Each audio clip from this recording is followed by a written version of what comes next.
welcome everybody. Welcome to another session of Conversations to Innovate, powered by the Innovator Trust, of course. For anyone who's joining us for the first time this evening, I'm 𝗺𝗺𝘆 𝗺𝘆𝘆 and I'm with the Innovator Trust.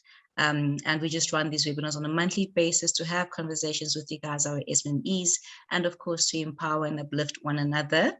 This evening's conversation is particularly very interesting and one of my favorite topics, which is financial fitness. And we have the lovely Kash Parker and Caryn Parker from Financial Fitness for Women and Brand Authentic with us to facilitate this session. So I do encourage you to please pop all your questions in the Q&A box so that we don't miss those. And if you have any general comments that you'd like to share with us, please pop that in the chat session, and we will be going through that during the course of this session. We'll be doing some Q&As in between. So Caryn would go first and just present, and then we'll take some questions after that. And then Kash would go after her, and we'll also just do some questions thereafter. But please feel free to pop in any questions at any time of the session. We will be covering those as much as we can, of course. And I think one of the most exciting parts about this evening is that this is only part one of the financial fitness session. We've got a part two coming up that's taking place in September, the third week of September. So please be on the lookout for that communication. Be on the lookout on social media as well. Please do connect with us. Let us know your thoughts on how this went.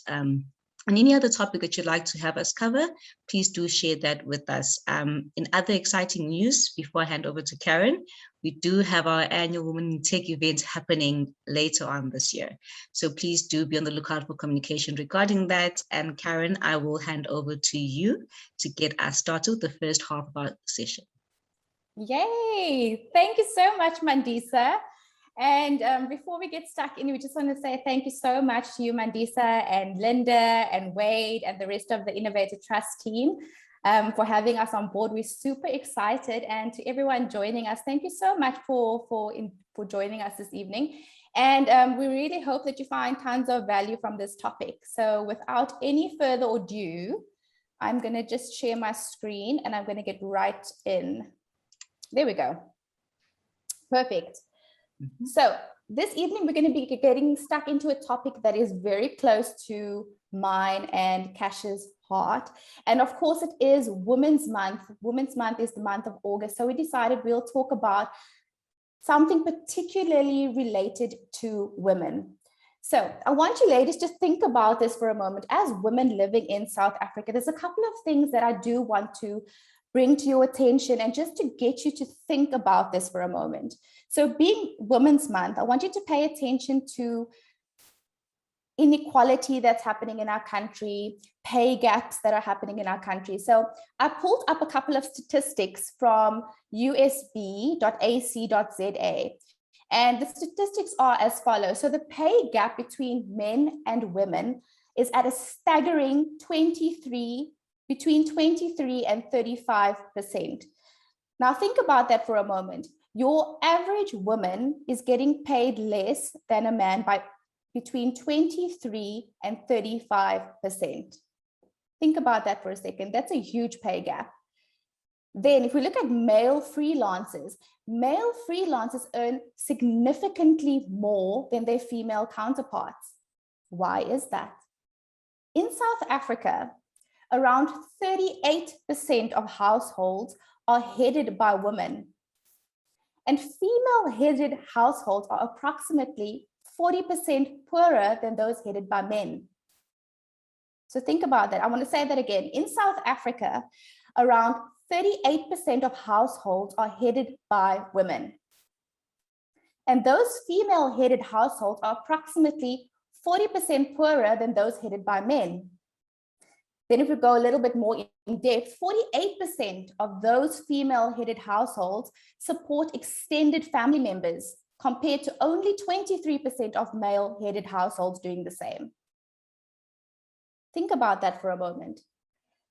So as beautiful women in South Africa this Women's Month, I want you to think about this. What can we do to bridge this gap between the genders? So it might take a good couple of years for us to be able to bridge this gap. But what is so important is just to get the conversation started. So companies, think about this for a moment. What can companies do to support women and bridge the pay gap? So think about this. Transparency with salaries.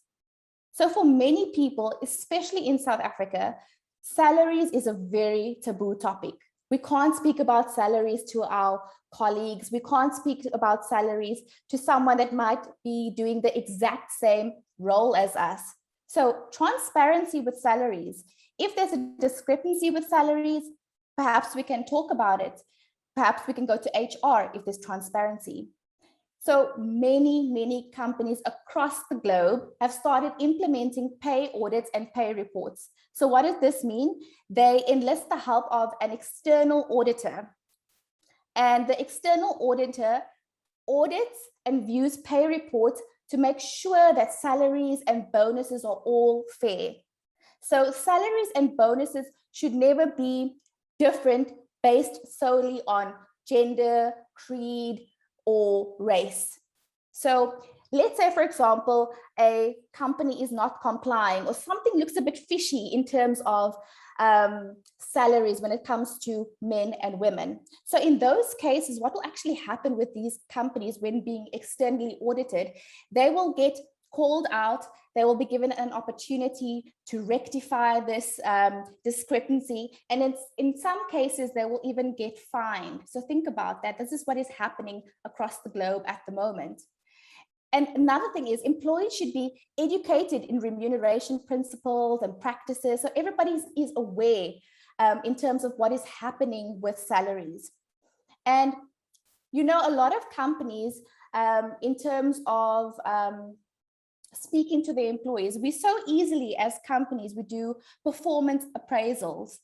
But think about this, companies can then implement salary evaluations, for example. So just as you get, just as you talk about performance appraisal, so too you can speak about salary evaluations, where you can look at if you are earning what's on par. If you feel that you're being underpaid, you can then have a chat with the relevant person and evaluate your salary. So those are little steps that companies can take to bridge the gap between male and female when it comes to pays and discrepancies with pay. So as a woman living in South Africa, what can we do to bridge the pay gap?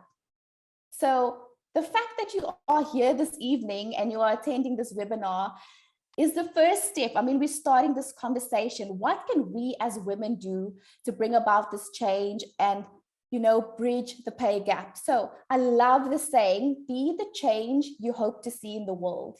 Be the change you hope to see in the world.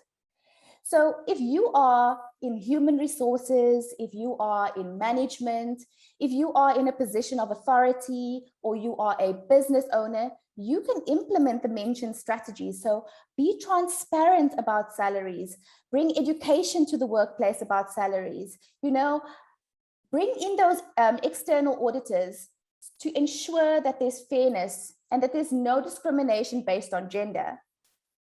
And another thing is that we should be comfortable speaking up.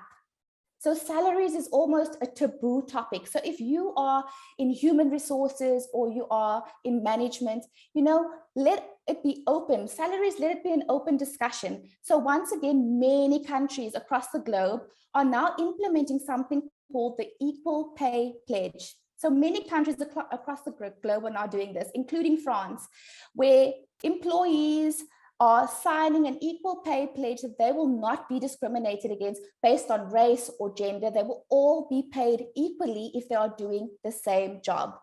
So if there's an increase in pay, everybody doing the same job will get that increase in pay. If there's a bonus, everybody doing the same job will get a bonus. So that's a great idea, an equal pay pledge. And then as a woman in industry, as a woman business owner, as a woman in business, ask for your worth. Ask for your worth. Look at the industry going rates and justify the need for an increase. So if you look at the industry going rates and you are going above and beyond, and you are working extra hours and you are bringing in extra sales, speak to someone in authority, speak to the human resources and justify the need for an increase. So think about this, for example, and just before this masterclass, or just before this webinar, I actually chatted with a bunch of males in my life. And they said, like, when the time comes to talk about salaries, we just approach HR and we just talk about the salaries and we just talk about the need for an increase.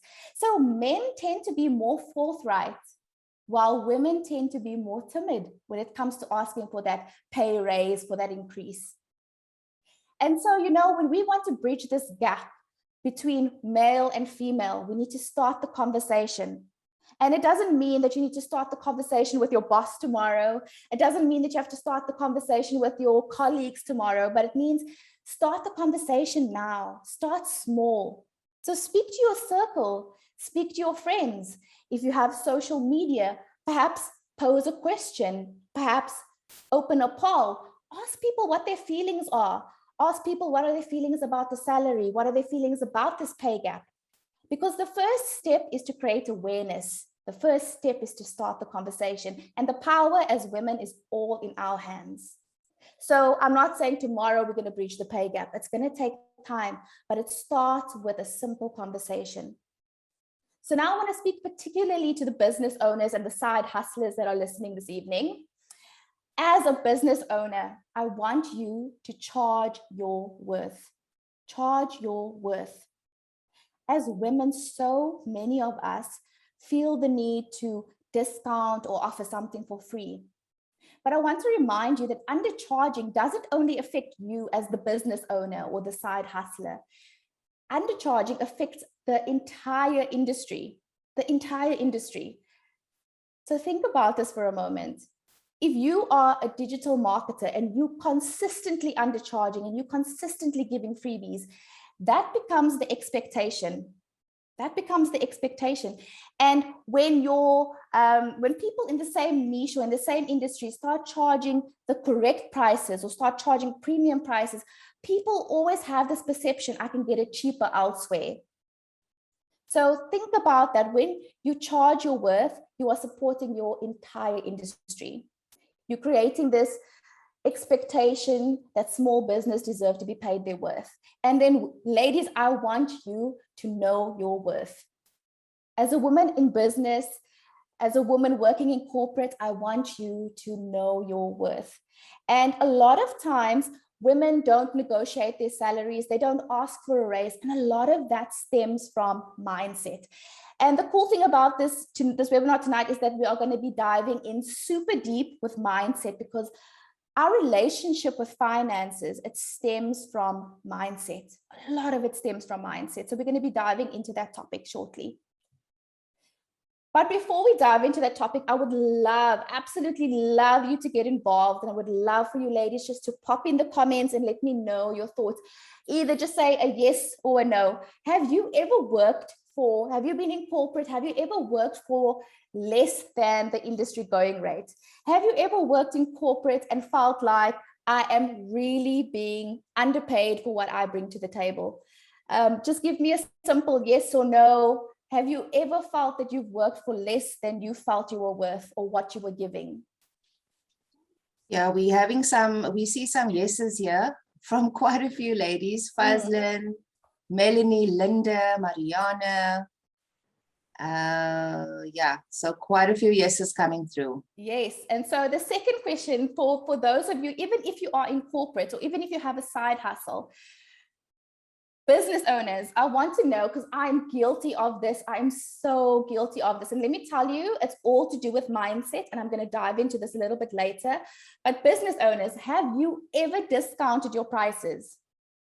Have you ever felt guilty and discounted your prices because the person is struggling or the person can't afford or they have a budget?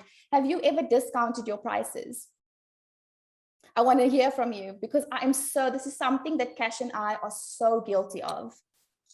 A lot of yeses coming through. Liesl Solomon is saying yes, and most times it's just to secure some business. I totally get that. So a lot of times us women, we undercharge in the name of the sale. We undercharge in the name of the sale. That's why I say it's so important to charge your worth. so important to charge your worth because it affects the entire industry if we're all discounting, because people become used to knowing they can get it cheaper elsewhere. And this is something so interesting for me. I would love to hear your thoughts. I would love you to drop into the comments. Why do you think, and I'm not a man, but I can only assume, why do you think men are more confident and more forthright when it comes to discussing salary increases and just walking into the human resources office and saying, we need to chat because I don't think I'm getting paid what I'm worth? Why do men feel more confident generally? And why are they more forthright when it comes to those salary increases? I would love your input. So I've got a little hunch that it all stems from how we were raised and how society views males. And as women, we were fed that we were the underdogs, and this salary and this plays in our minds, and this becomes our reality. So I would love to hear why do we women feel so scared to ask for our worth? Why are we so timid when it comes to asking for that salary increase? I have to just read out some of the comments here. Please do, please do. So 𝗺𝗶𝗱𝗱𝘀𝘆 says, men are not as emotional as women. Melanie says, sexism. Stephanie, hey Stephanie, says, men is seen just as takers and women are seen just as receivers, and we have to be thankful. And 𝗺𝗵 says their ego. There's so many comments on this. Jennifer says, as women, we are too grateful that we have jobs. So true. Oh, absolutely. We as women, Kash, and I want you to keep reading a bunch more comments. I'm just getting so into many this. comments on this. I just want you to pick a couple of comments that really stand out for you. But Yeah.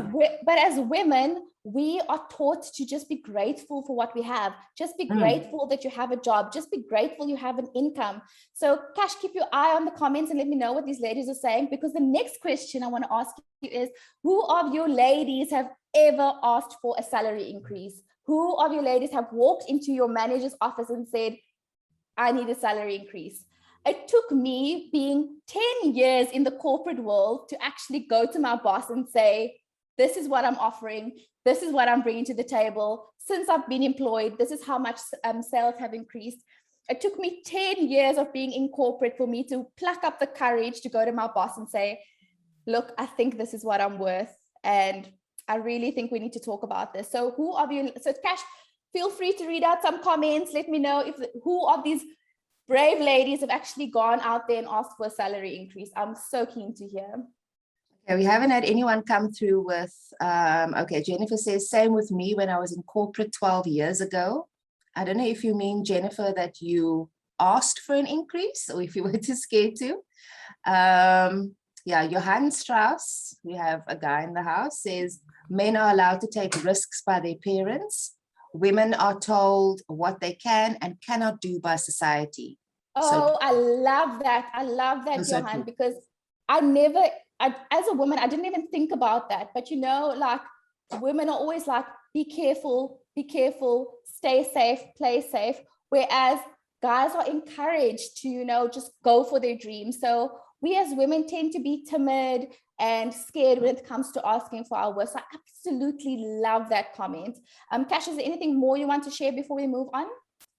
Yeah, just another one from Megan Smith says, women know that they are strong and sometimes they take less because they were taught to budget. I think that's what she means, yeah. So women were taught to be, let's say, more careful, more mindful. Yeah, to be more frugal, I suppose, yeah. To be more frugal, while men were taught to, and this is just generally speaking, it's not saying every single man, but this is just generally speaking, that men were taught to take risks and, you know, to go for it, where women were like, hold back, be careful, you know, stay safe. So thank you so much, ladies and gents, for sharing your comments. And guys, feel free to keep sharing the comments. Perhaps you will be resonating with someone in the comments and you can get the conversation going. But I really want to dive really deep into mindset, because if I say that financial management and financial wellness and financial freedom is based on mindset, you might be thinking, what are you on about, Caryn? Like, what are you on about? How is everything based on mindset? But I want to create awareness around this, because for those of you that don't know, Kash is my sister-in-law. And before I met my sister-in-law, we went into business, you know, my mindset around finance was very, very different.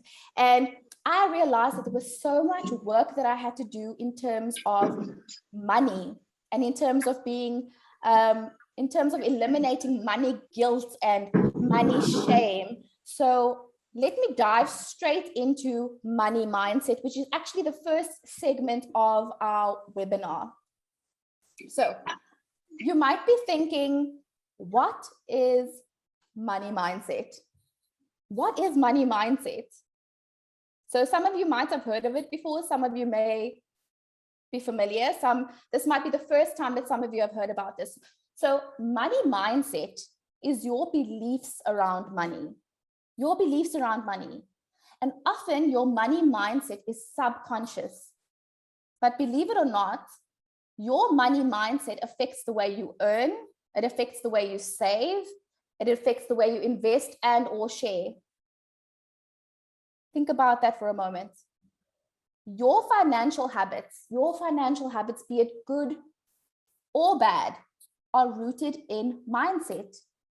Your feelings of security or uncertainty, limitation or resourcefulness, victimhood or generosity are impacted by your beliefs about money. Just let that sit there. So as business coaches, Kash and I, a lot of what we do is mindset work as business coaches, because we deal with female entrepreneurs. And a lot of the time, female entrepreneurs struggle with something called money blocks, which actually prevents them from charging their worth. So as we studied and learned about coaching and financial wellness, we discovered that there are two parts to this money mindset. So one is scarcity and one is abundance. So scarcity or poverty mindset, I'm going to explain to you what it actually means. So some people have a negative association with money, which holds them back from actually creating it. So their association with money is so negative, it holds them back from actually creating it. So this brings me back to my point. Being in business, not wanting to charge your worth. Being in corporate, not asking for that pay raise. Just being grateful for what you have. You have such a negative association with money. Some people actually think that money is the root of evil, or money changes you, or wealthy people lack empathy. So it actually holds them back from creating that money. They don't ask for that raise. They don't ask for their worth.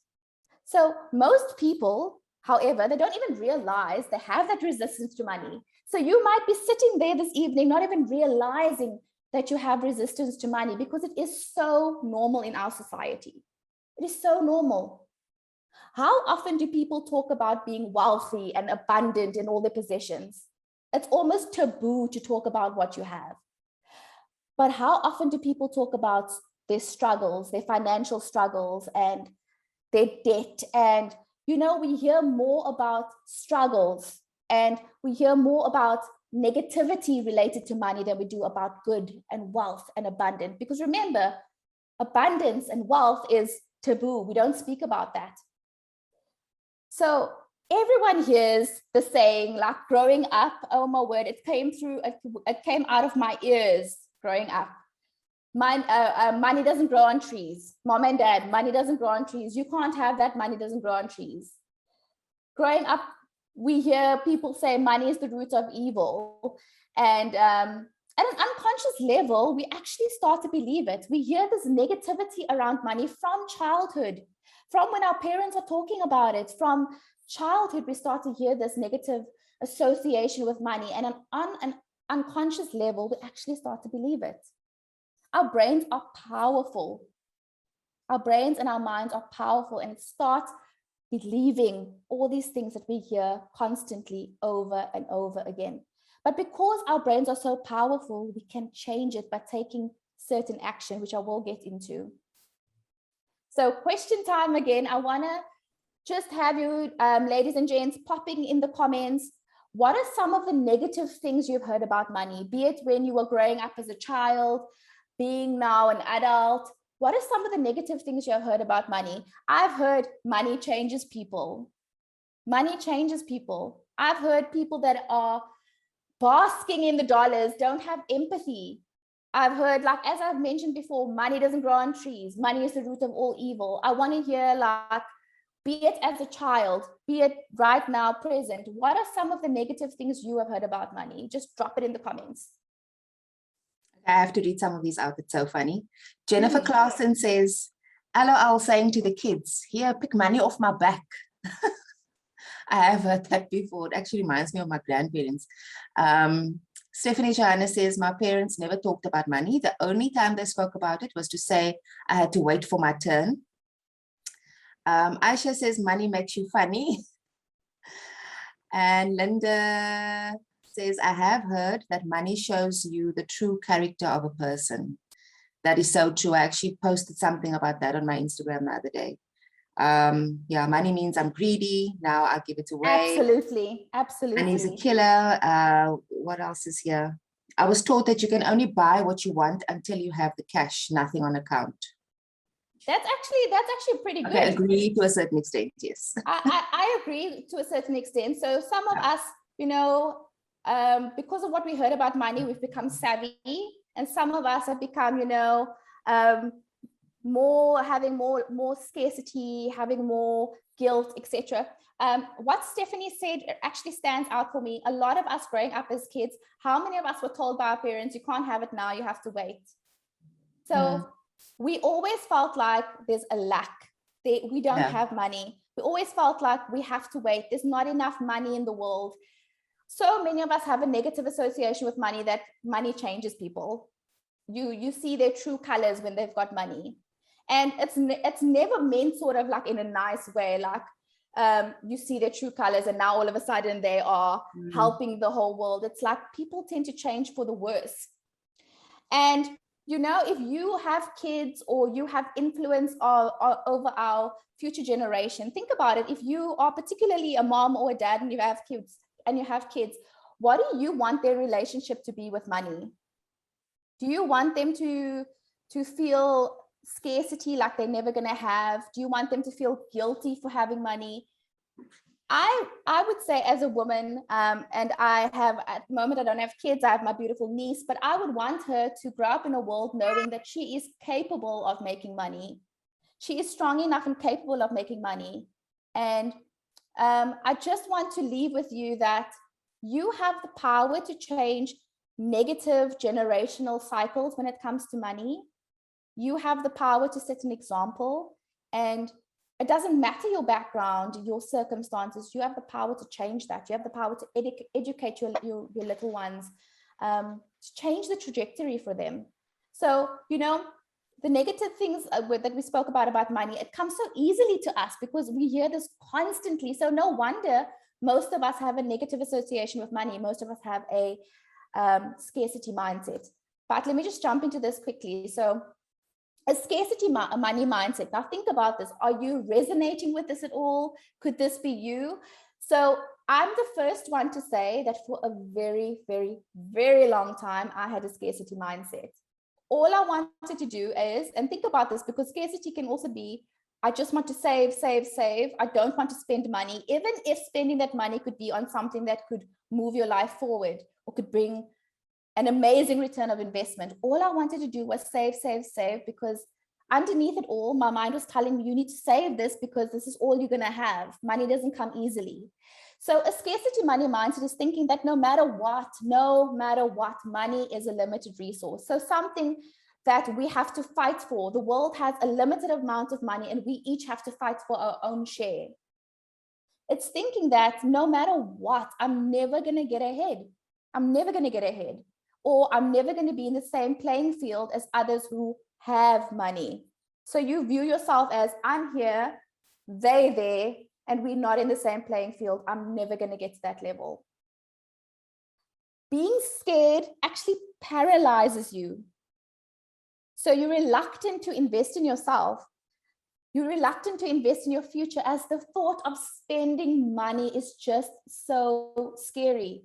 So think about this for a minute. As a business owner, perhaps you could invest in tools and resources that could double your production.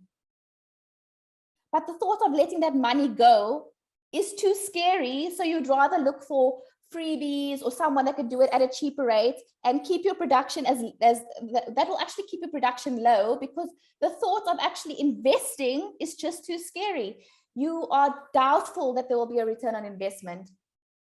It's just too scary. There's that lack. Like, I'm so doubtful that there's going to be a return of investment. How will I make this money? So I'd rather hold on to the little bit that I have, even if that means it's holding you and your business back. So scarcity mindset, what does that look like? Not saving. So I actually spoke to my husband about this, and I said to him, talk to me about your money mindset. What are your views about money? And he said, you know what, growing up when I was in my 20s, I was making a good salary, but I never saved. And I said, but if you were making a good salary, why wouldn't you save? And he said, growing up, I was always taught that we don't have. I was always told that we are lacking, that I have to wait. So I grew up feeling like I might as well spend what I have because I will never be wealthy. What's the point of saving? Because I'm never going to be wealthy. I'm never going to be abundant. I might as well enjoy and spend what I have now.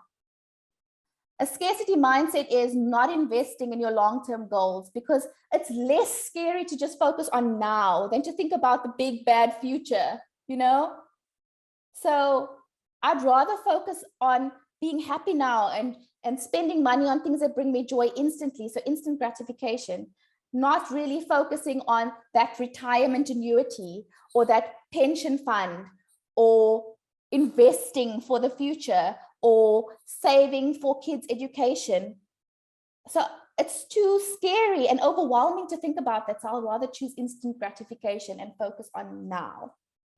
Having a scarcity mindset is, once again, not investing in your business. So remember, your business can't grow if you don't invest. So having a scarcity mindset is, I'm so scared to invest because I'm so scared if I lose this money and there's no return on investment.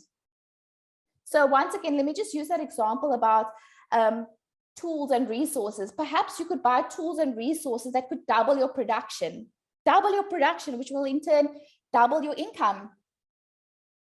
But the thought of letting that money go, even if you know there will be a return on investment, it's just too scary to let that money go because you feel like it's not going to come back.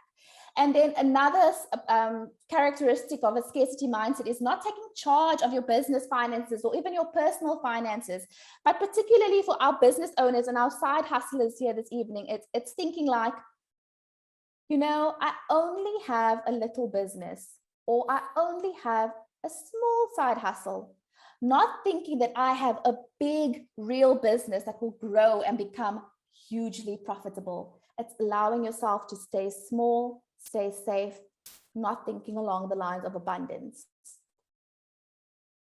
Okay, so that might be resonating with some of you. And now this, I want to tell you that talking about money is a tough topic. It's a sensitive topic. A lot of us don't like to bring it up. It's like we really have to dive deep and talk about things we don't really want to talk about, but this is a safe space. So if you are resonating with that scarcity mindset, just think about it for a second. Is that something that you're familiar with? Are you stopping yourself from growing? Are you stopping yourself of thinking about the future, of giving out money? Because I was there not too long ago. I still struggle with it. I am a work in progress. I still struggle with it. Kash still struggles with it. Every single time we invest in our business, we get this immense anxiety in the pit of our stomach. And we're like, oh, we just paid 5,000, 10,000 on marketing. What if there's no return on investment? And I've actually just started telling myself, and I started telling Kash, even if I don't believe it, I speak it into existence and I say, there's going to be a return on investment.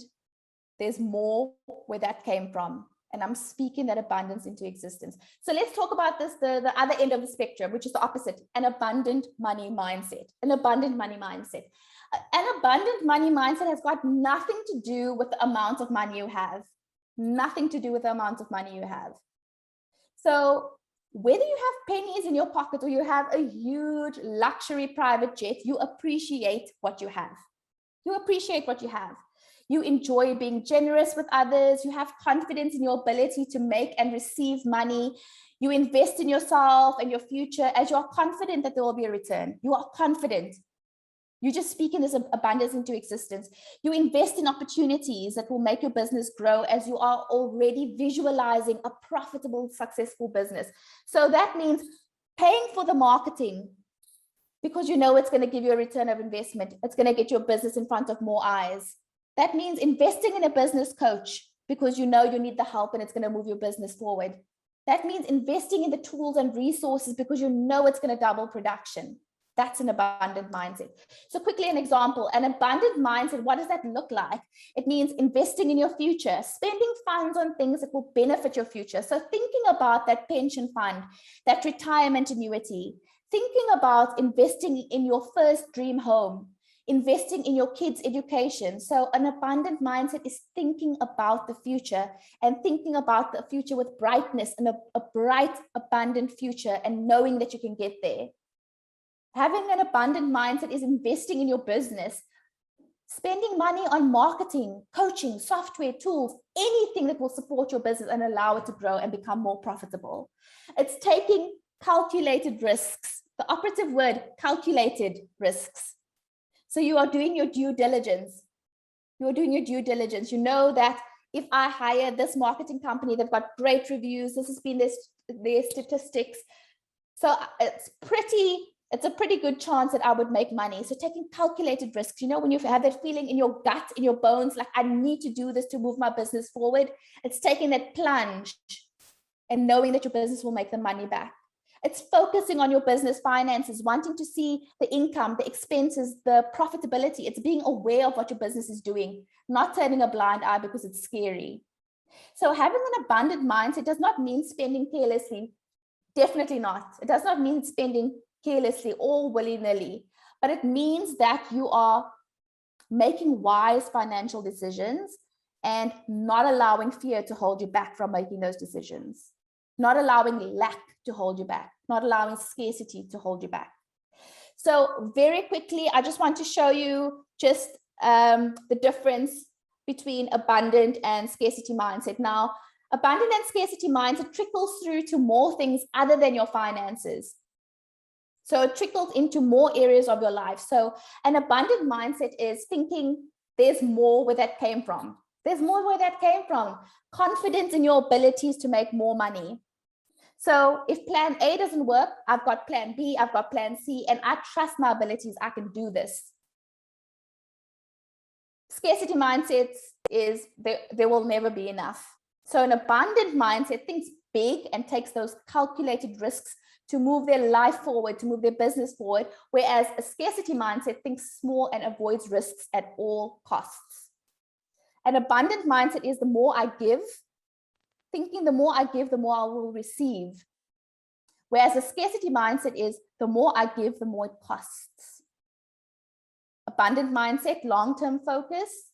Scarcity mindset, short-term focus. Remember what I said, I'm never going to have, so I might as well spend and I might as well have instant gratification.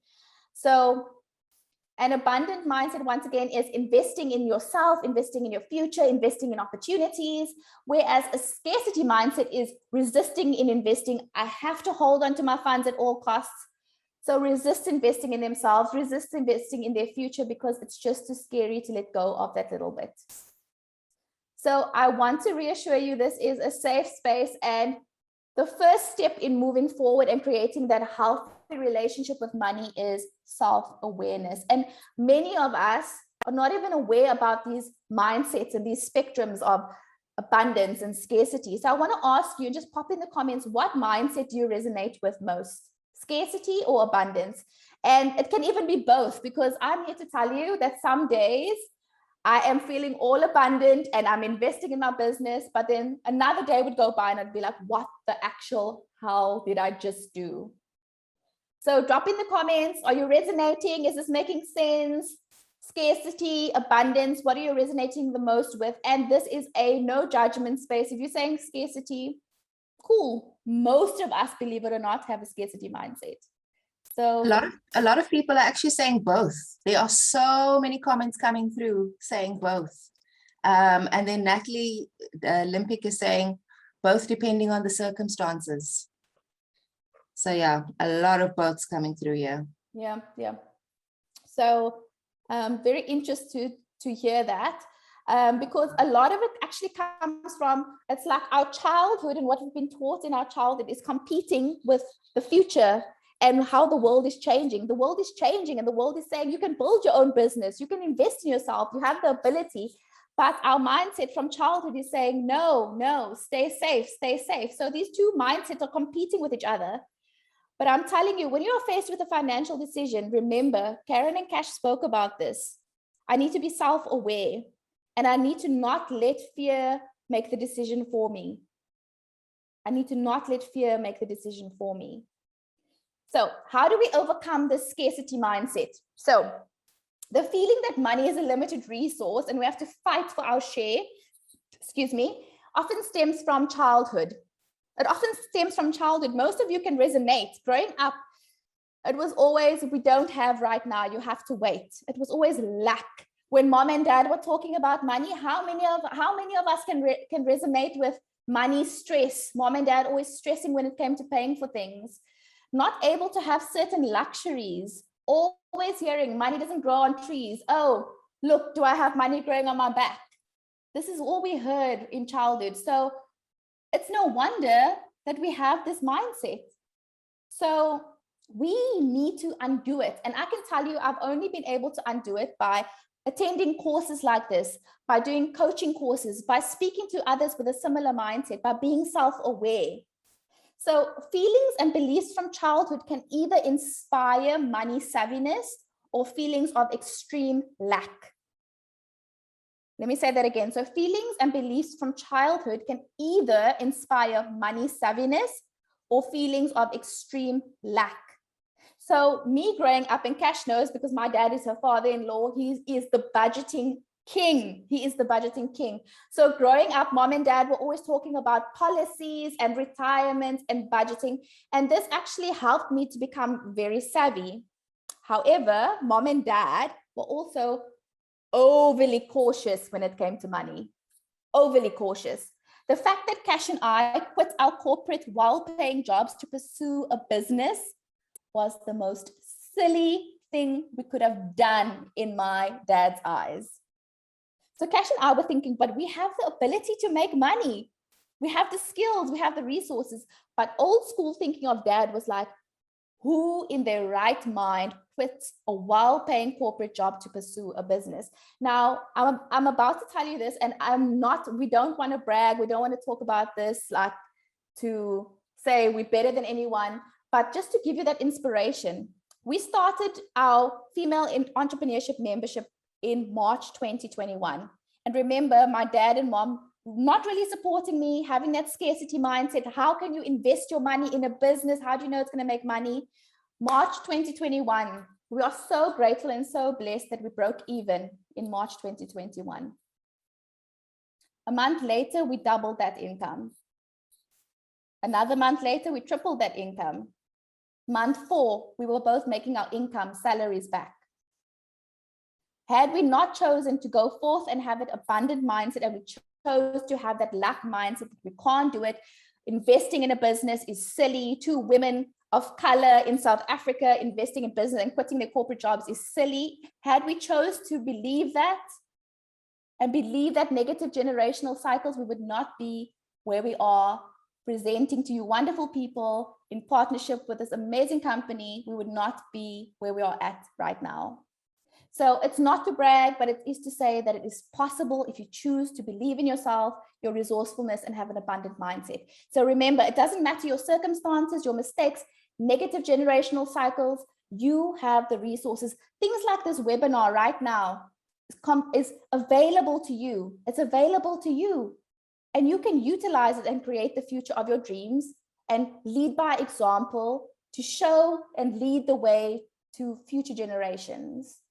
So very quickly, I just want to ask you, ladies and gents, what were your experiences around money growing up? What were your parents' views on money? Was mom the head of the household? Was dad the head of the household? Was it always lack? Was it always stress? Was it money savviness? Was it saving? Was it investing? I would love to hear what were your parents' views on money. I'm just checking how many slides I have left. I don't have too much longer to go, and I'll hand over to Kash. But what were your experiences around money growing up? What were your parents' views on money? Just very quickly, I'd love to hear some of your comments. There's so many kind comments that came through from everybody congratulating us on our success. So thank you so much. We're always grateful for those positive words. Okay, Mabatu says scarcity from her folks. Jennifer Clausen, dad was head of the household and she had a Jewish boss, so enough said. Stephanie Johannes, my parents never had money, they never dreamed, they were always stressed. So when I started dreaming, it was insane to them. Can I just stop? Can I just stop you quickly? Because Stephanie is one of our members in our social, made a post today and it was saying we have the power to break those generational cycles. So Stephanie came from lack. Stephanie came from, you know, this upbringing with her parents. We don't have. But Stephanie is out there investing in a business and just making huge moves and leading by example and showing our future generation, it doesn't matter. It doesn't matter. I can make this happen for myself. Stephanie is here showing up for this webinar. She's one of our members investing in a business. So powerful, so powerful. Kash, I don't know if you want to jump into some more comments or if you just want me to move on. Let's take one or two more. Yeah. Mariana, saving and retirement pension funds are important. Yes, agree. That was my dad. Yeah. Is it Jancis or Janice? I can't really make out. Always stressful and dad saying there's no money. Yeah. Tumi says my dad counted the coins. He was the breadwinner, even though mom worked too. So yeah, a lot of those generational issues coming through there. Yeah, so you see, it definitely say, and especially coming from a country like South Africa, we've got a lot of unemployment and a lot of poverty. We can't help but feel this lack and the scarcity. So it's so difficult for us to like step out of what we know and start making these bold moves. It's scary AF, scary, but we built our business by taking scary action, taking scary calculated action, not without investment, you know? So we are living proof that you can do it too, and you can lead the way for future generations. So let me just see. So I'm not going to go through that slide. I'm just going to move on because I want to keep good with time. So ways of overcoming the scarcity mindset. Ways of overcoming the scarcity mindset is looking for evidence that you do have. Looking for evidence that you do have. So this is a little bit of a gratitude exercise. So no matter how little you have, practice being grateful and looking at, I have a plate of food, I have a home, I have electricity, whatever the case might be, where others in our country, and as you know, our country is full of unemployment and poverty, that you do have, if you do like a comparison and just focus on being, you know, a grateful. And, you know, I always say a grateful heart is a magnet for abundance. Look for evidence that money is easy to get. Now, this might be a tricky one, but when you take inspired action and you make those calculated risks, you will see that money comes to you. When Kash and I launched our female entrepreneurship membership, and I say this as two women of color in a country as South Africa where resources are limited, when we launched our membership in March 2021, and it was a pandemic. It was a pandemic. We had, thanks to all those beautiful ladies that supported us, and we were so blessed. We had 100 people sign up. 100 people sign up. If we can do it, so can you. If we can do it, so can you. Look for evidence that there's more than enough in the world. Yes, the money is maybe not dispersed evenly, but there is more than enough money in the world. And if you are resourceful and take inspired action and have a can-do attitude, you will get your share. Look for evidence that there is, in fact, no competition. Now, this is particularly for the business owners and side hustlers. Another saying that I love is that you are your superpower. There is no other you in the universe, so no one can compete with you because what you bring to the table is only what you can bring, and no one can take away from you what is meant for you. Overcoming this means making informed investments. So before saying, no, I don't want to invest in a business coach. No, I don't want to invest in marketing. Evaluate the possible return on investment. Maybe it can double your sales. Maybe it can double your profitability. Don't just say no. Don't allow fear to make that decision for you. Give your scarcity mindset a name. My scarcity mindset's name is Negative Nancy, because Negative Nancy is always trying to tell me, be scared, stay safe. Kash's negative mindset is Scared Susan. So give your scarcity mindset a name and be like, hold on, Nancy, I've got this. I've got this. So when that negativity starts coming around, remember, this is not you and your entire being. It's just a mindset that we have to undo. And I find it's very funny to actually give it a name, because it helps me to keep the humor and not be so serious when it comes to money.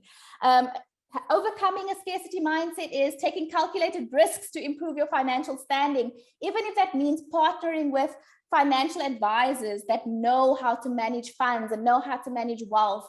Partnering with them to improve your financial standing. Overcoming this is start thinking long term. Start thinking long term. Start visualizing those big fancy dreams, those financial freedom dreams, no debt dreams. Start visualizing what your life can be, because then you will take inspired action to get there. Don't stop yourself from dreaming. Don't let that scarcity and lack mindset stop you from dreaming and reaching your goals. Also, face debt head on. Kash is going to be talking about facing debt head on. I know this is difficult to think about, and we don't want to, dive into debt, because who wants to talk about debt? It's scary, it's overwhelming. But face debt on, because that's how we move forward.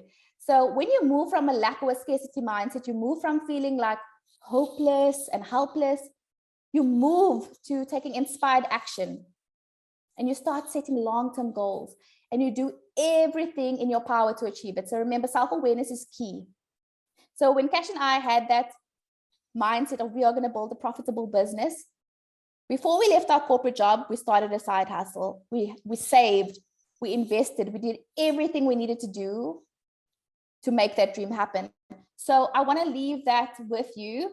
And then very, very quickly, I just want to make you aware of these 4 emotions. And this is the last slide. This is the last slide, and then I'm done. So I just want to make you aware of money and how it's so intertwined with emotions. So we spoke about, so there's 4 emotions that I want to touch on, and then I'm done. The 4 emotions are scarcity, guilt, shame, and envy. Scarcity, guilt, shame, and envy. So scarcity is feeling like no matter what, you will never have enough. And like I've mentioned before, it's not investing in the future, thinking short term, not evaluating the return of investment.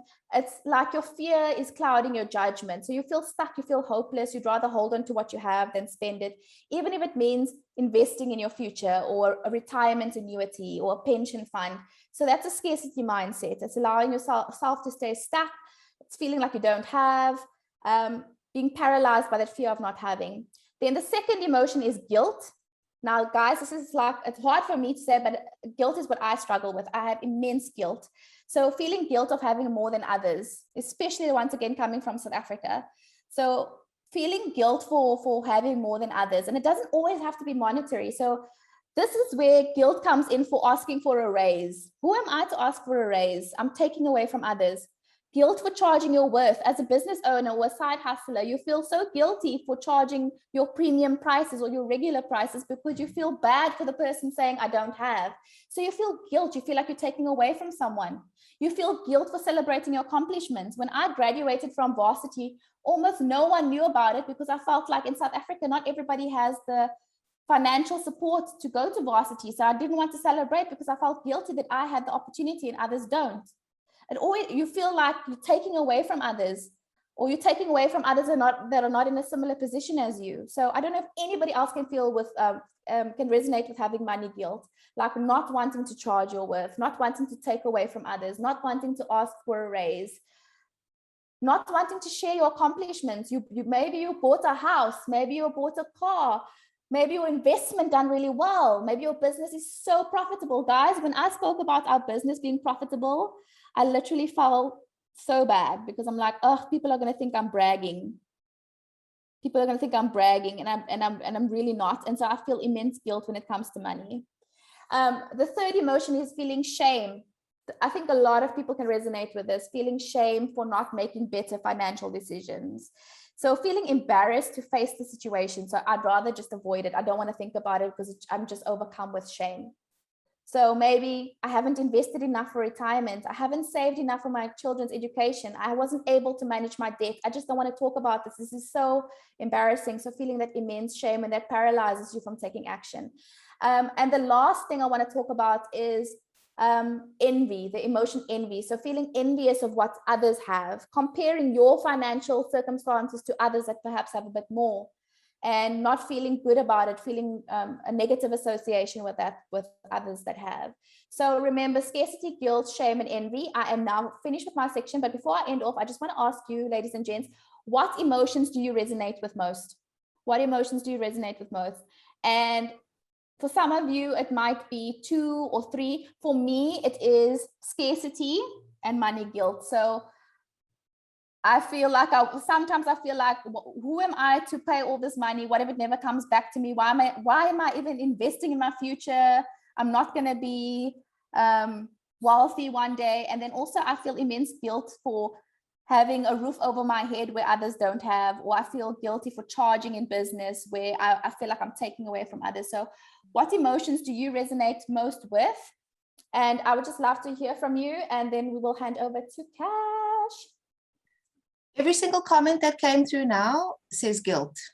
Oh my word, I thought I was like, Interesting. I can't believe that. Every single comment. I cannot believe that, because I thought I was like one of very few people. I was thinking to myself, most people would resonate with like scarcity, but I'm the one that is like, I don't want to talk about what I have. And so, because it almost feels like you're taking away from others and you're making others feel bad. So the fact that so many of you are resonating with guilt, I'm really surprised by that. I'm really, really surprised by that. Kash, Caryn, if I may ask, yes. Sorry, Kash. I can see that, most of us are resonating with guilt, myself included. What would you say then is a downfall of this emotion when it comes to money, or when it comes to successes and achievements? Yeah, like I think like a big downfall, and I find with a lot of business owners, is not charging our worth, not charging our worth, like discounting to our own detriment. I think one of the ladies mentioned that she just took the sale because she wanted the sale, regardless of she wasn't making a profit on that. And so many of us just do that knowing that it's not covering our business expenses, because we feel so bad for charging the next person, because we feel like we are taking away from them. But I've actually trained my mind to be like, everybody has the same opportunity to make money, so you are not taking anything away from them.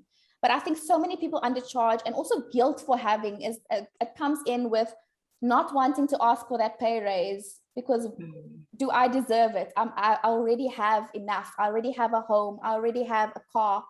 I feel guilty for wanting an abundant life, so not asking for that pay raise, So I think it affects a lot of us with that can be our downfall. And I guess then you almost get to a point where you undersell yourself because of the guilt. Absolutely. Absolutely. Okay. So Kash, I don't know if you want to jump in. Ladies, if you have any questions before we get started with yours, Kash. Yeah, I think probably one of the main reasons why everybody's commenting guilt is that people who are employed as well, I think. Oh, yes. I think the issue of pay raises and being remunerated for what you feel your worth is, I think that is also something that so many of us struggle with. Feeling that you're just not worth asking for more. And that's where the guilt comes in. Yeah, there's a great comment here as well from Wade that says, sometimes it's also a lack of understanding of the true value that you're offering. Absolutely. We do have a question, Kash, before I hand over to you for our second part, from Senzeni. And the question is, may you share advantages and disadvantages of both abundant and scarcity mindset? So I think we just high level that, because I believe there was a slide just differentiating the two. Yeah, I think with scarcity mindset, you actually hold yourself back from financial opportunities and from investments, because you would rather hold on to what you have, like let's say the little bit that you have, than think about the future, because the thought of the future is just overwhelming, because you've already told yourself, I'm never going to make it. I'm doomed to have a life of poverty and scarcity. So you stop yourself from taking action and allow yourself to stay stuck because of fear. Whereas an abundant mindset is, breaking out of that fear mindset, undoing what we were taught in childhood, and starting to have this mindset of embracing that I am resourceful, I am capable. If I do my due diligence, I can make my money back. So you start taking calculated risks, you start taking opportunities, your mind starts seeing opportunities, you start taking inspired action, moving the needle forward in your business, in your life, to make yourself abundant, surrounding yourself with people, looking for opportunities that can bring that finance into your life. So one is, I would say, scarcity is making decisions based on fear and lack, and abundance is basing decisions on hope and the future, and like being positive about what the future holds, and being hopeful about your ability to actually make that money. So yeah, in a nutshell. Love that. Okay, Kash, over to you. Great. Let me just share my screen.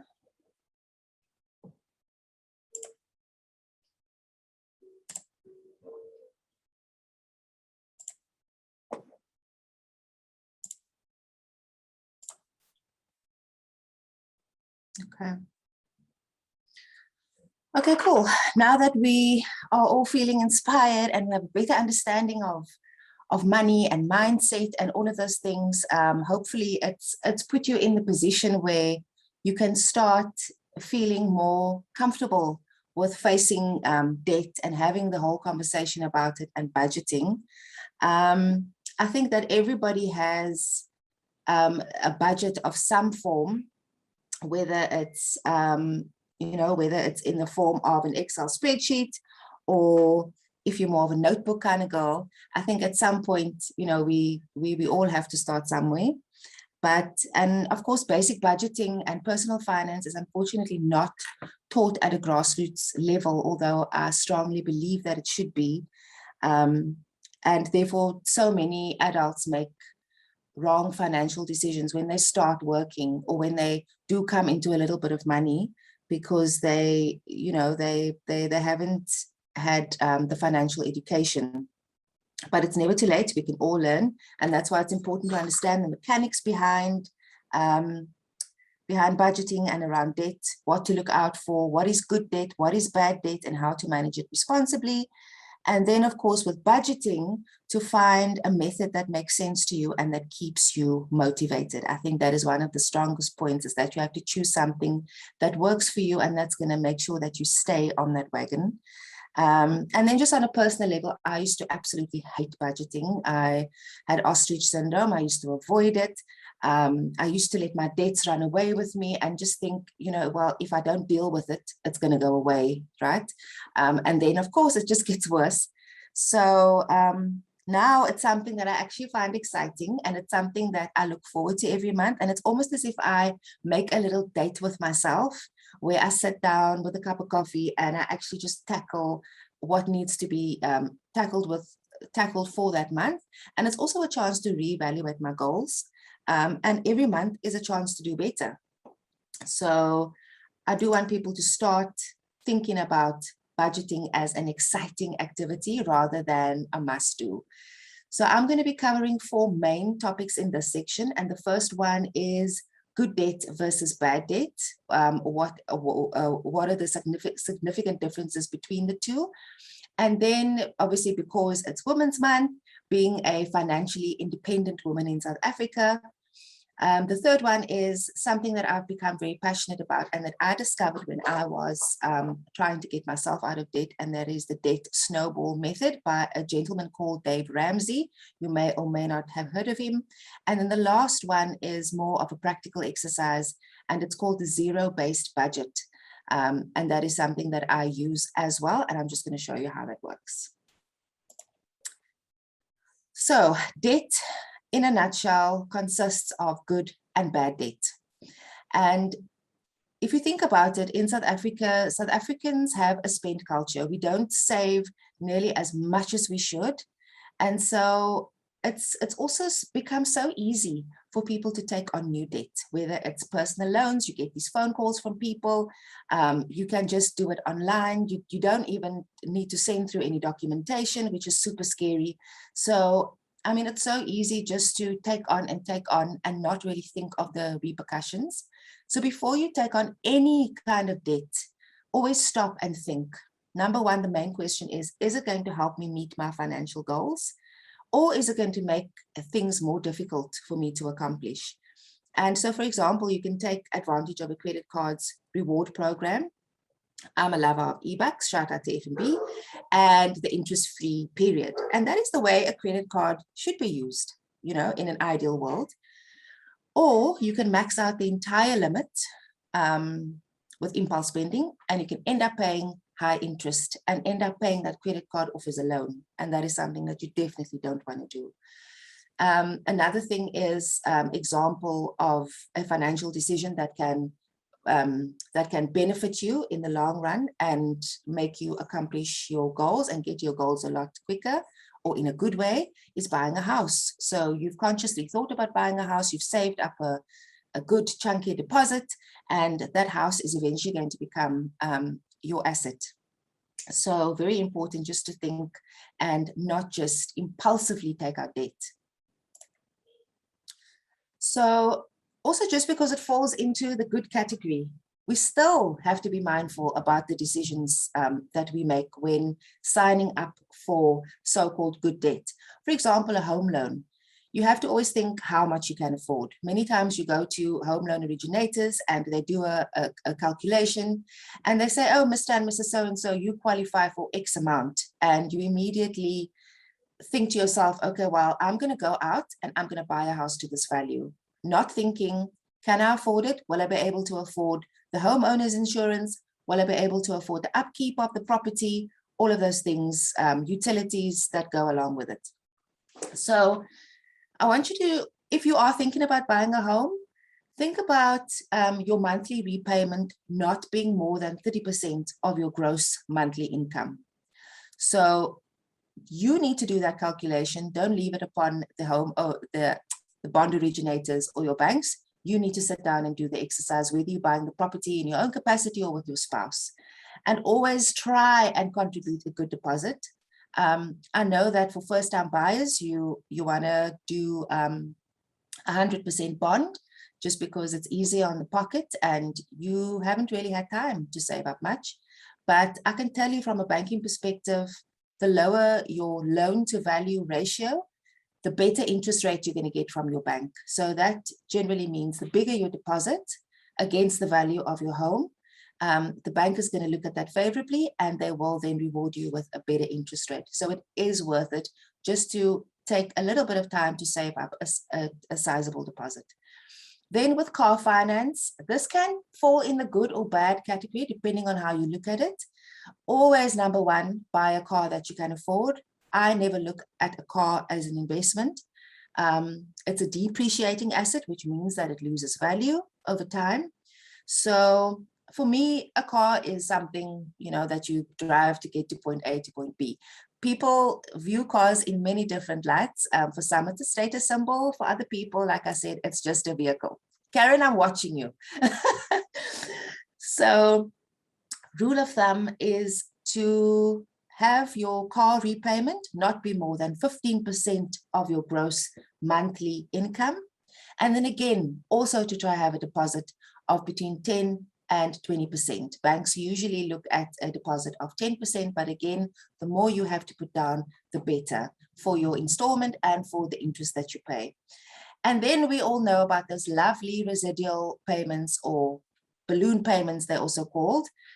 This is simply where the car salesman or the place that you're buying a vehicle from, they want to sell you a car that you would like, an aspirational vehicle, but that you really can't afford. And what a balloon payment is that basically they work out the installment so that, say you're paying the car off over 60 months, For 59 months, you will pay a reduced installment, which is kind of a smokescreen to make you believe that you can afford it. And then in month 60, you've got this overinflated installment that is a huge chunk of your outstanding balance of that car. And when you get to month 60, chances are you can't settle that balance. So then you need to refinance that car. Or you need to sell your vehicle, and then you need to buy a new car, which, you know, the whole debt cycle just repeats itself. So also think about that very carefully. And then for loan term on a vehicle, the best term, I think, is 48 months. So between 48 to 60 months, whatever it is that you find most affordable on your pocket. And then just moving on to some more examples of bad debt before we take any questions. So bad debt generally means expensive debt that's used for discretionary expenses. So expenses that are not essential, or things that lose value. Now, as an example, things that lose value could be a car. So that's why I said a car can fall into good or bad debt, depending on how you look at it. High interest credit cards. So one example, if you have a problem with credit cards, just remove it from your purse. Don't carry it around with you because you're going to be tempted to spend.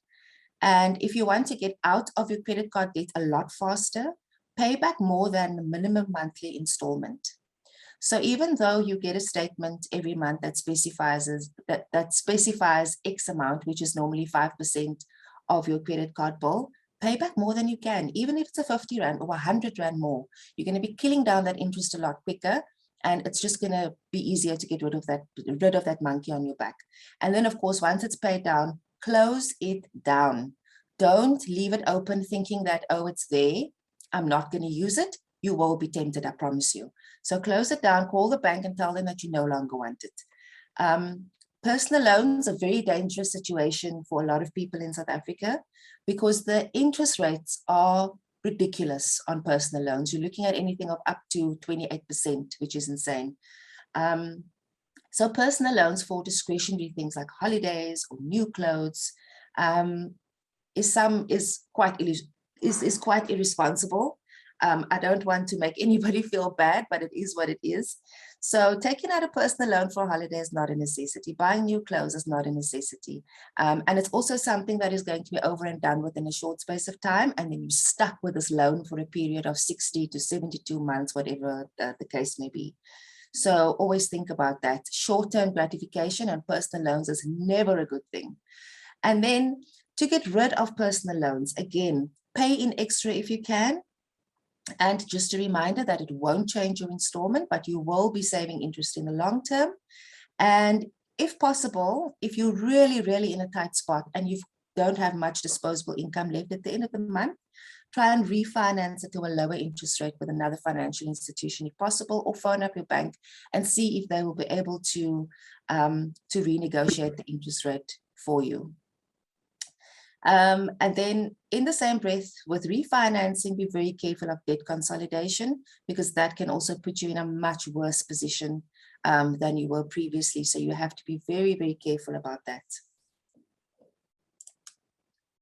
And the last example of bad debt is payday loans. I don't know if anybody's heard about 𝗺𝗶𝗱𝘀𝗲𝘁. It's a loan facility where they loan you small amounts of money that can be repaid in full with your next salary. So in actual fact, it works like a little overdraft.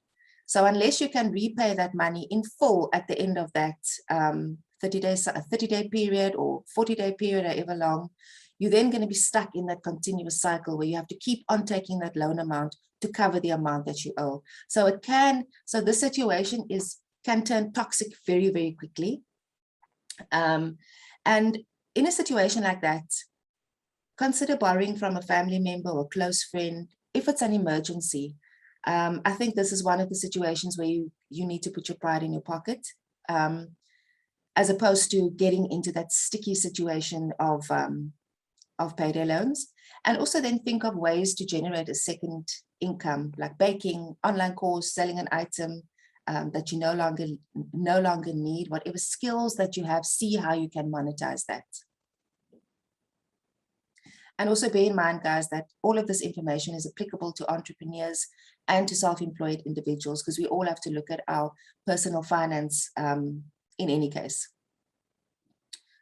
And then just with debt goals on the whole, so I would definitely say, if you are thinking of debt as a big picture, have less than 15 to 20% of your income earmarked or put aside for debt repayments, and this is excluding a home loan. So how many of us, and you can drop down in the comments, how many of us have disposable income that you're just not coming out with at the end of the month because your debt repayments are swallowing up so much of your disposable income? You've got credit card payments, you've got loan repayments, you've got store cards, and it's just overshadowing your ability to come out with more disposable income at the end of the month. So if you fall outside of that 15 to 20% of your debt repayments or of your gross salary, it's really time to relook at your budget and see how you can work your way out of that situation. And then another rule of thumb is to always pay more than the minimum monthly installment. Again, even if it's a 50 Rand, even if it's 100 Rand, pay it in. It's just going to make your debt go away so much faster. And then if you are married in community of property, for all the couples out there, take into consideration your spouse's debt, because again, his debt is your debt and your debt is his debt. So marital contracts is something that impacts a lot of us, but we don't always like to think of it, or we don't always like to have these uncomfortable conversations with our spouse. But it is key to having a healthy relationship with money, especially within a marriage. My gran always used to say, if debt comes in the front door, love goes out the back door. And that is so, so, so true. So take the time to sit down and have those difficult conversations with your partner. And then always paying your debt on time. Not a day late, not 2 days late, not 3 days late, pay it on time. It's just going to be so much better for your credit record as well. So even if you have to put notifications on your phone, if you don't have debit orders coming off, that is something that you need to be cognizant of. And then, of course, to always know the difference and learn the difference between good and bad debt. So question time. Can you identify the bad debts in your current budget? Just drop in the comments yes or no. Obviously, don't have to expose yourself too much if you don't want to. But if you can just, think off the top of your head what it is that you have in your budget that you need to pay attention to, that you can tackle or eliminate completely. Yeah, I've just seen in the comments, I love the ladies' input. So a lot of people were resonating and sharing their thoughts when you were talking. So Stephanie says, this is why I'm scared to spend, because I saw what debt did to my mom during my parents' divorce. See how that impacts us? Yeah, divorce and money. Divorce and money is a big thing. I mean, I personally went through it, and unless you are really rock solid as an individual, as a woman, unless you've looked after yourself properly, divorce and the ramifications of that can really destroy you financially, and it's hard to come back from that. So thank you so much for sharing so openly. Siwenile says, I honestly feel like I'm a slave. I'm severely in debt. So basically I work up Monday to Friday to pay off debt. So you see a lot of people are resonating with that. Natalie is saying debt left by ex-husband is soul destroying. And I thank you ladies for being so open and so vulnerable and, sharing, because we realize that we are not alone in this, that people have very similar, struggles and face difficulties. And I love that we were given the opportunity to have this discussion. And so we can understand that we are not alone in this. And I wish that this discussion wouldn't be so taboo, because we can share resources to help each other. So, so a lot of ladies are saying, yes, they can identify the bad debt. Yes. Liesl Solomon, hey, she says yes. And with the lockdown last year, we were forced to access our savings and use our credit cards, which is impacting us now. That is so true for so many people. I also had to rely very much on my credit card when starting our business. I was in travel, and I was just thinking, like, my credit card, even though I feel like I'm not using it a lot, it just feels like it's never going down. And that's what you mentioned, Kash, that interest rate just gets you. You always have to pay more than your interest that they charge you. Definitely. 𝗺𝗵𝘱𝗀𝘆 says, I don't like debt at all. We have old model cars, both me and hubby. Our debt is mainly the house. I have nothing. I'm paying, excuse me, I have nothing I'm paying each month, and wondering if I need to have something for credit record. 𝗺𝗵𝘱𝗀𝘆, and Kash, probably you can answer that. So great. Great, 𝗺𝗵𝘱𝗀𝘆. Catch that? Okay, so let me read this again. So 𝗺𝗵𝘱𝗀𝘆 says, I don't like debt at all. So she and her hubby both have old model cars. Their only debt is their home. So she has nothing to pay off any month. And she's wondering if this is something for good credit score. So I know from my own experience, I'm in a similar situation to me. And when I go into my FNB banking app, they already calculated my credit score, and I don't have any debt except for my credit card. I don't know if you have a credit card, but there is a way for banks to calculate things like how you are paying off your home loan, if the debit orders are going through, if it's bouncing. There is a way for them to calculate, and most banks have like a scorecard that tells you how you rate. So you don't necessarily have to have, you know, an account or debt to be to rate your credit record. I don't know if I'm on the right track, Kash, because I know you're a bit more familiar with that. Yeah, one of the best things to have in order to for a bank to assess your credit record is a home loan. You know, it's a myth that you need to have a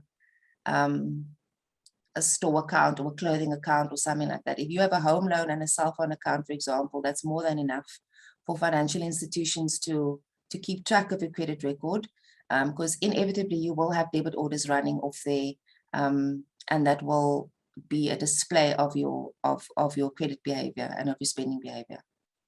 Yeah, I'll leave that question to Kash because she's got 15 years of private banking experience, really showing her age over there. Boring. So yeah, so there's a bunch of ladies saying they either have a lot of debt, and 𝗺𝗵𝘱𝗀𝘆 says, I don't have a credit card, which Kash said it's perfectly fine.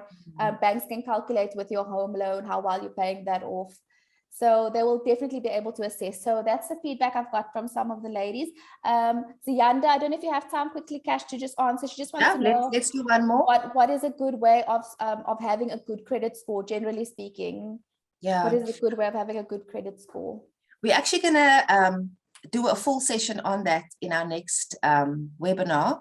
But just quickly, so to have a good credit score, I touched on one of the points earlier. So always to pay on time or even before the date, and pay a little bit more than you should. That definitely also is good for your credit record. And then never to use more that, don't ever max out credit or max out store accounts or anything like that. If banks see or the credit bureaus see that you are constantly maxing out all of your credit facilities, that is one of the worst things that you can do for your record, because then it indicates that you're that you're overextending yourself. So those are the three things that you can look at, but I will be diving a lot deeper into that in one of the next sessions. Kash, I don't know if we need to do a little time check with Mandisa. We don't have too much. Mandisa, am I still good to carry on? You have 5 more minutes. Okay. Okay, I'm going to go through this quickly. Okay. All right. And then, of course, being a financially independent woman in South Africa. So a few things to keep in mind. Open a bank account in your own name. This is especially true for stay-at-home moms. For example, if a partner passes away unexpectedly, a lot of people don't know that the deceased person's bank account will be frozen or could be frozen for an extended period. So I mean, it would be good to have a bank account in your own name that you can utilize in the meantime. And then in terms of a joint household budget, if you're married or living with somebody, my personal opinion is that as a modern woman, you are completely entitled to have your own personal budget, to pay yourself first. I'm very firm on that. Pay yourself first, make provision for your personal rainy day fund, for savings goals, for personal goals, and then honor your commitments to the household. This is, of course, something that you need to take up with your partner and chat about. And then to protect your income earning capabilities. So I would encourage every single woman from a young age to look at things like protecting your assets and your income with the right risk cover in place. And we're going to put you in touch with our financial advisor partners who are brilliant at this. So make sure that you've got the right levels of life cover. Don't leave it too late in life. Look at things like your income protection. What happens if you suffer from a heart attack? You're not able to work anymore. Are you covered in that instance? Look at things like dread diseases. And then again, work with a financial advisor as soon as you possibly can, because this is somebody that's going to guide you when you're feeling overwhelmed. They will help you start saving towards your retirement, which is one of the most important things. It's never too early to save for retirement. Or too late. Or too late. Yes, or too late. And they will help you keep on track and committed and hold you accountable. So Jessica and Beata are your girls, and we're going to share that. Mandisa will share that information with you. And then I really wanted to chat to you guys about the debt snowball method and about the zero-based budgeting, but I think we will leave that for another session. I'll slot that in with our next training. Mandisa? Thanks so much, Kash. I think it just gives us a lot more to look forward to as well for our upcoming session. Before I speak about the upcoming session, we do have a question from an anonymous attendee. And their question is going into debt review advisable?